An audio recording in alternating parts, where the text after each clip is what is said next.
Alors bonjour tout le monde, alors je reviens aujourd'hui pour cette nouvelle recette de coca algérienne. C'est une recette de pâte feuilletée, voilà, qu'on farce à l'intérieur d'une sorte de shakshuka, une sorte de ratatouille, on va dire en français, d'oignons avec des tomates et tout ça. On peut mettre ce qu'on veut à l'intérieur.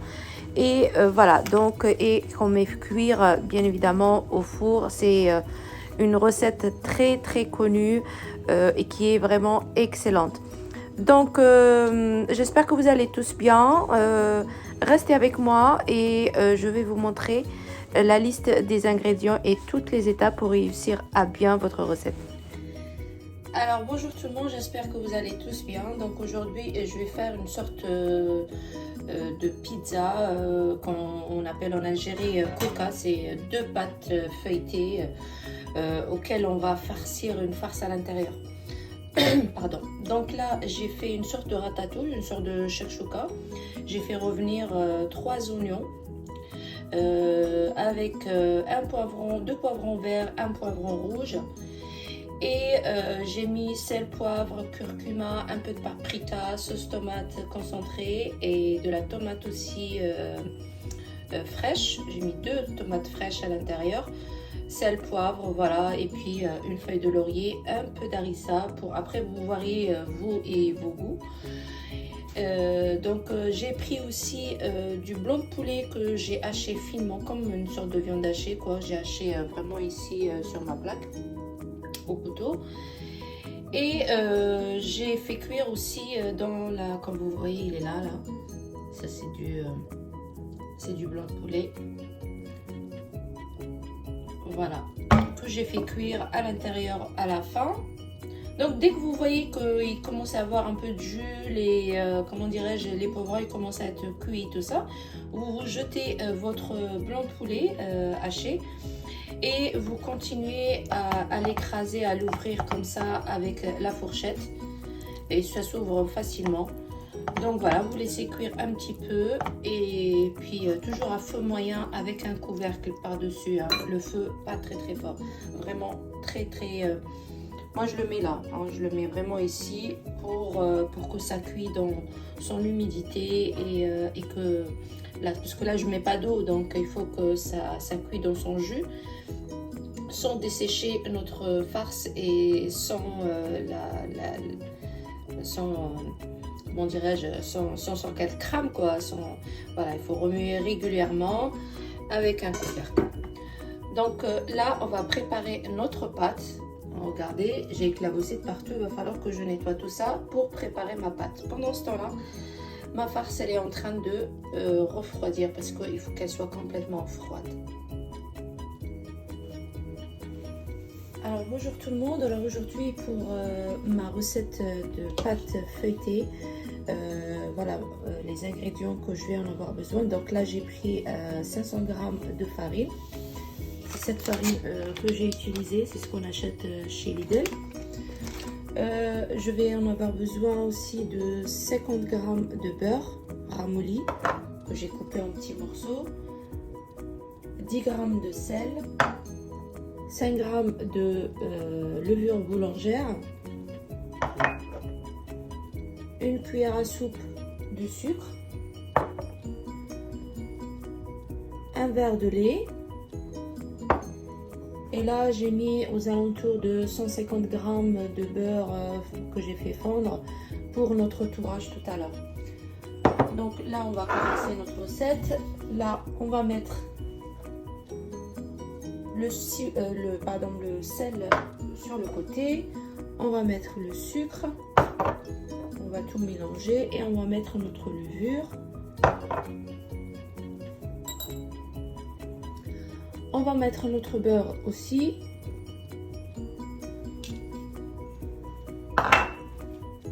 Et on va travailler notre pâte.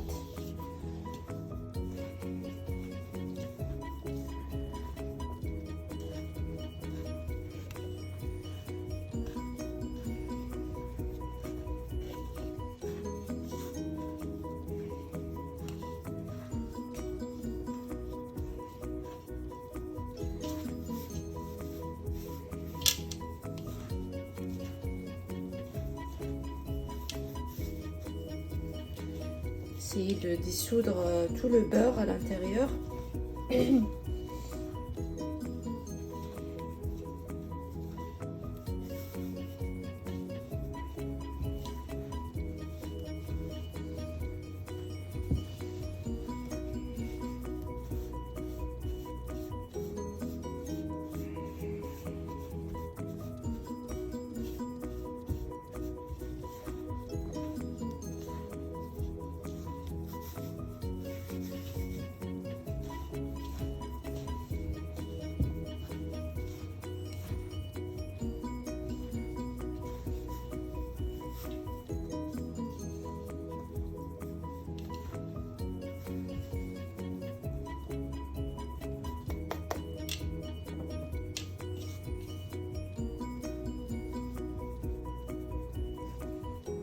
Là, je vais mettre petit à petit mon verre de lait.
Laisser se reposer une quinzaine de minutes et puis après on revient.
à peu près, j'ai réussi à avoir 210 dans chaque boule.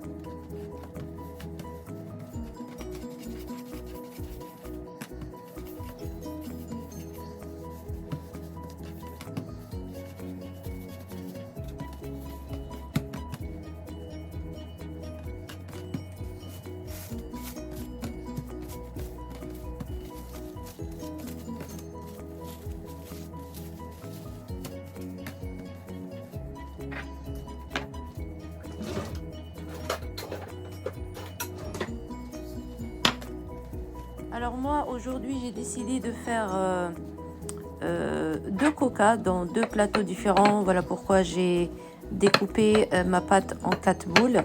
Si vous voulez faire une seule pizza dans un grand plat, à ce moment-là vous coupez votre pâte en 2. Donc voilà, comme vous voyez, je les ai laissés se reposer un petit peu. Et voilà, je vais les envelopper dans du papier pour qu'elles se reposent et qu'elles ne se dessèchent pas. Et là, je vais commencer directement avec la première pâte à l'ouvrir avec un peu de farine et un peu de maïzena. Comme vous voyez, là, je l'ouvre avec le rouleau et je n'hésite pas à mettre un peu de saupoudrée de maïzena. La maïzena, en fait, ça va aider au feuilletage pour qu'il soit bien croustillant et ça va aider le feuilletage aussi à se développer bien comme il faut. C'est mieux que de la farine. La farine, ça va dénaturer notre pâte. Alors là, comme vous voyez, j'ai ouvert ma pâte. Donc, je garde quand même une certaine épaisseur. Hein. Faut pas que ça soit trop fine. Sinon, vous allez rien avoir quand vous allez mâcher votre pâte. Donc là, je la badigeonne de mon beurre fondu que je vous ai montré tout à l'heure. Et ensuite, je rajoute, je fleure un petit peu avec ma maïzena. Je plie un côté, je badigeonne aussi avec du beurre, comme vous voyez. De toute façon, c'est clair, hein, j'ai pas besoin de vous dire ce que je fais, mais voilà, c'est juste histoire de ne pas laisser la vidéo sans commentaire. Donc, chaque côté que je plie, je le badigeonne avec du beurre. Et je finis avec de la maïzena. Voilà, c'est très important pour avoir du beurre partout dans chaque feuilletage. Dans chaque pli, en fait, il va falloir mettre du beurre. Et de la maïzena, bien évidemment. Donc voilà, hop, je finis mon pliage. Je l'enferme, voilà, regardez. Mon pâton, il est prêt. Je vais l'envelopper dans du papier sulfurisé, dans du cellophane,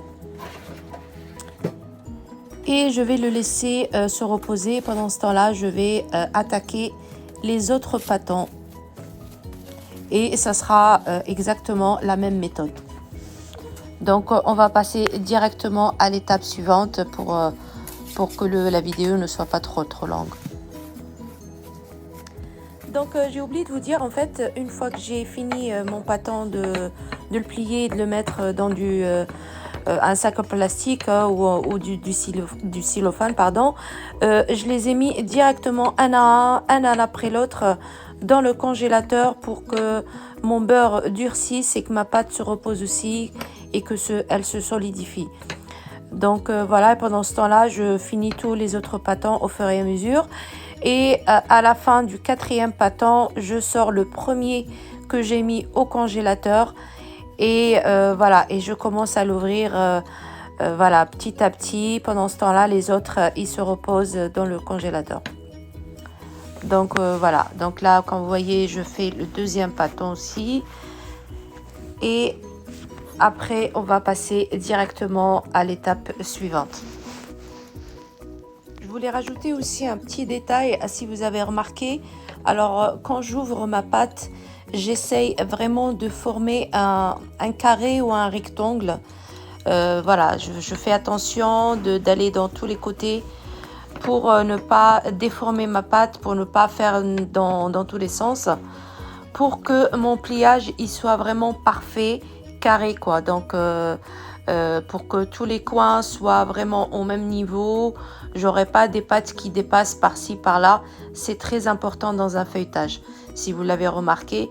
Donc voilà, juste ce point-là que je voulais vous faire rappeler. Donc voilà, là j'ai fini mon dernier pâton, enfin mon deuxième pâton. Voilà, comme le premier, la même étape. On finit notre pliage. Un petit coup de maïzena. Et on emballe le tout. Et hop, au frigo.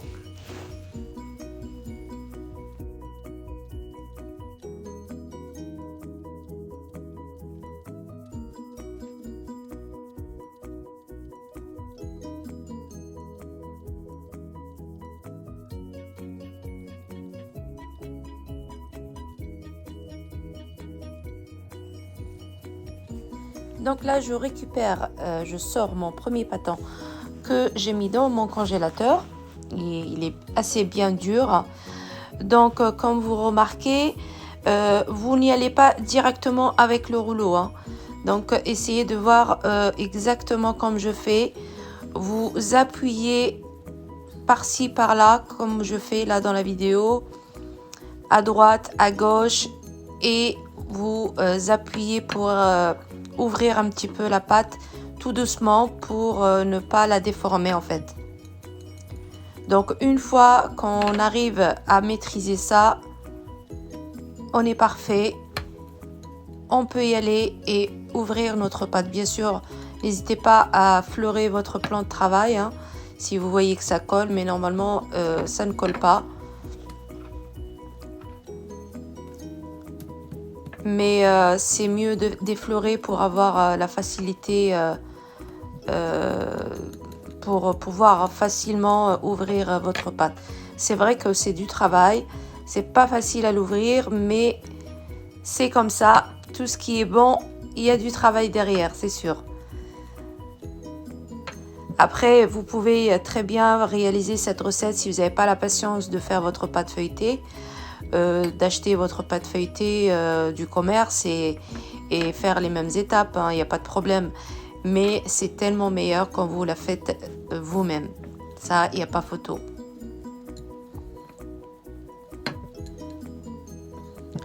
Donc voilà, j'essaye quand même de garder toujours la forme carrée ou rectangulaire, parce que moi déjà là je vais mettre deux moules, j'ai deux formats de moules, un qui est rectangulaire et un autre rond. Donc il faut s'adapter par rapport à notre moule aussi.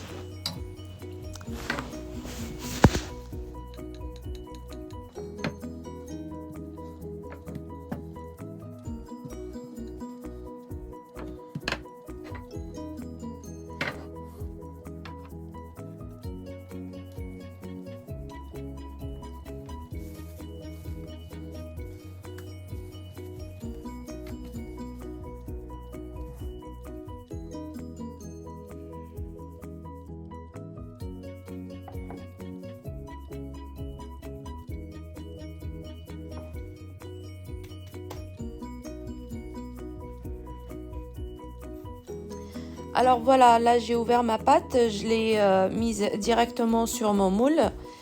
Là je commence à la piquer, voilà pour éviter qu'elle gonfle. Et bien enfoncer sur les angles, hein, que votre pâte tienne bien. Et ensuite on va prendre notre farce et on va commencer à la remplir. Donc moi, vous allez voir, je ne l'ai pas blendé, hein, j'ai mis vraiment une fine couche parce que vraiment, si vous la remplissez après, quand vous allez croquer dedans, vous allez avoir de la sauce qui va dégouliner de partout Et puis, ça ne sera pas très équilibré en bouche par rapport au feuilletage. Donc, il faut vraiment en mettre une fine couche. Parce que n'oubliez pas qu'on va rajouter du fromage aussi. Donc, il faut que ça soit équilibré.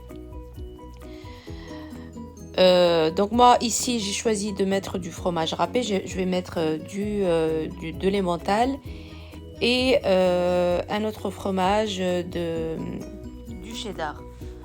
Donc voilà, vous choisissez ce que vous voulez comme fromage, hein, donc chacun met à ses propres goûts. Et une fois qu'on aura fini le fromage, on va mettre l'autre couche de pâte feuilletée par-dessus. Vous allez voir dans l'étape suivante.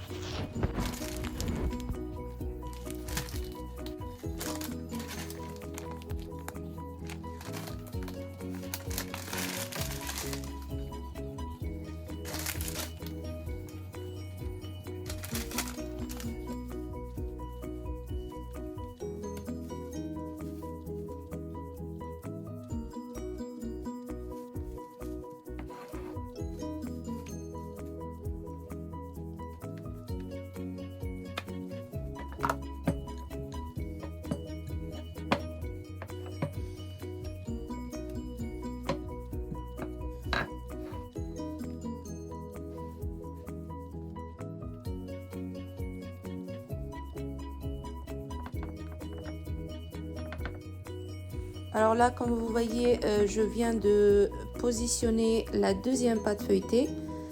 J'essaie de bien l'aplatir et de la coller avec notre farce pour qu'elle ne dérape pas lorsque je vais couper les bords. Voilà, vraiment ce qui dépasse, hein, ne pas aller jusqu'en bas pour pouvoir les enrouler à l'intérieur ou à l'extérieur, comme vous voulez. Moi là, je les ai fait rentrer à l'intérieur et vous allez voir dans l'autre coca que j'ai faite dans un moule rond. J'ai voulu faire une petite décoration, je les ai enroulés à l'extérieur et j'ai formé des sortes de petites tresses, voilà, pour faire un joli rendu au visuel. C'était pas mal. Donc voilà, là j'essaye de bien coller pour éviter que à la cuisson ma sauce ne sorte. Voilà, j'aplatis les deux pâtes feuilletées. J'appuie bien comme il faut. Et je fais le tour de notre moule.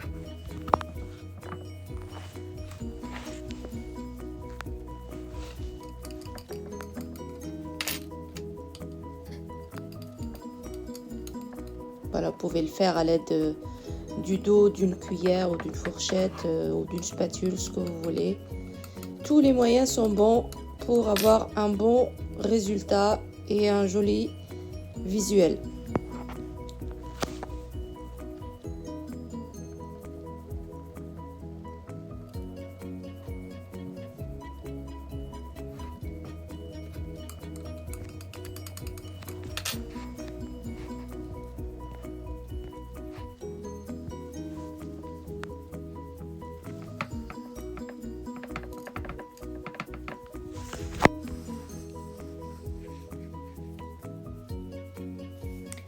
Voilà, là j'ai terminé. Les chutes, je les ai récupérées, je les ai mis de côté.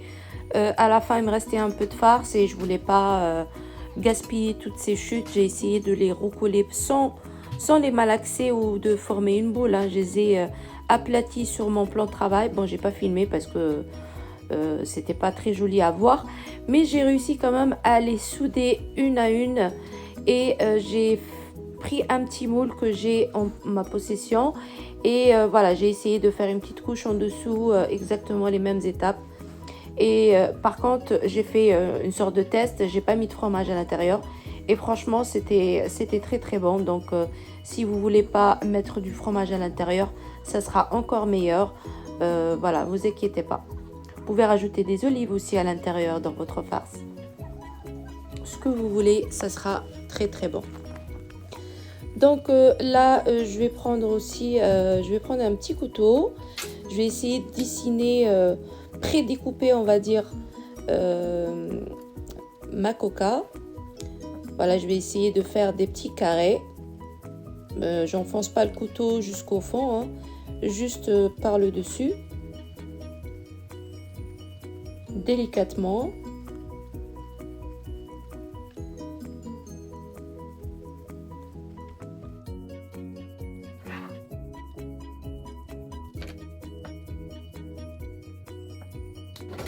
Alors voilà, là j'ai fini. Donc là j'ai pris un œuf, voilà, que j'ai rajouté un petit peu de lait à l'intérieur pour badigeonner la surface. Et ensuite, si vous avez, normalement on met des olives noires dans chaque carré, et moi comme j'en avais pas, j'ai mis un peu de grains de nigel et c'était parfait.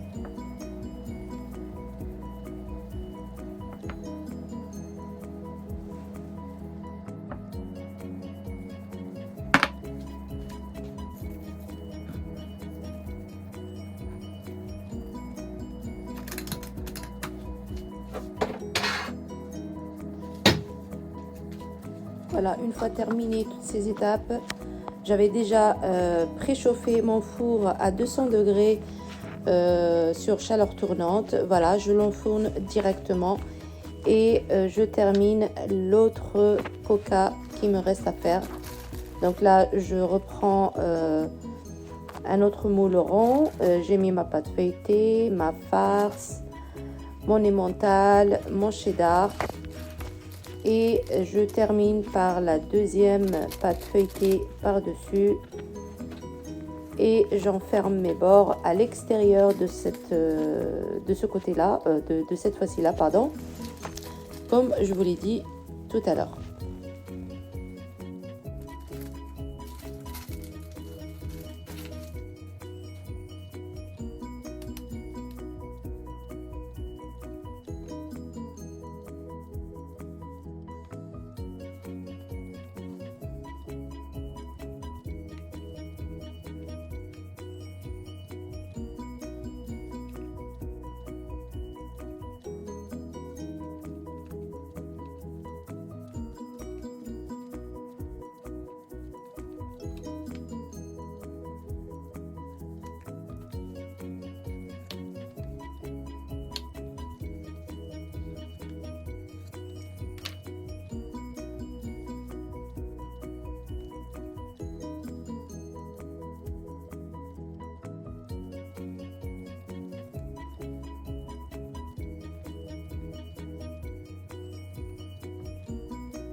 voilà, à peu près une trentaine de minutes de cuisson. Moi, ça m'a pris à peu près une trentaine de minutes.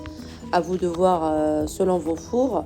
Dès que vous aurez cette belle coloration et que votre pâte elle est bien cuite, voilà, vous arrêtez la cuisson. Vous vérifiez en dessous aussi que votre pâte elle est bien cuite en dessous aussi. Souvent, ça cuit du dessus et très très peu du dessous. Donc vous vérifiez votre cuisson, n'hésitez pas à sortir votre plateau, vérifiez et puis si besoin, vous la descendez tout en bas, vous arrêtez par exemple la chaleur tournante et vous mettez que la chaleur du bas pour continuer votre cuisson. Donc moi voilà, là je viens de découper une part, je viens de la goûter. Elle est vraiment excellente, elle est trop bonne, elle est légère, croustillante, vraiment rien à dire, c'est un vrai régal.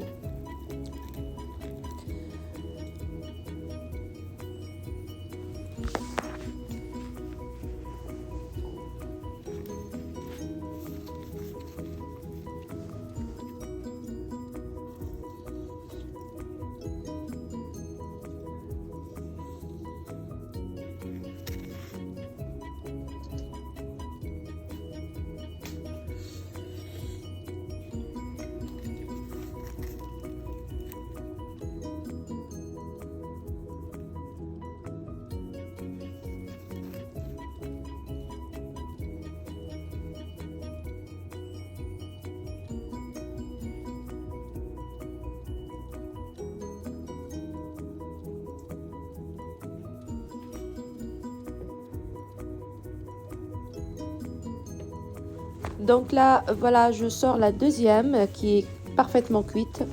Et voilà, l'odeur qui dégage dans la maison, je vous dis pas. J'espère que les nouveaux qui connaissent pas la recette, j'espère que vous avez aimé et que vous allez l'essayer. Et surtout, si vous le faites, n'hésitez pas à me faire des retours. Donc, j'espère que la recette vous aura plu. Je vous dis à la prochaine pour une nouvelle recette. Si vous êtes toujours là, donc n'hésitez pas à m'encourager pour continuer à vous proposer des nouvelles recettes et à pouvoir travailler dans ma chaîne. Donc voilà, je vous souhaite tous la bienvenue. Vous êtes chez Linda Cuisine pour les nouveaux. Merci d'être là. N'hésitez pas à liker, à partager et surtout à vous abonner pour voilà, nous soutenir à continuer à vous proposer des belles recettes. À très bientôt. Au revoir.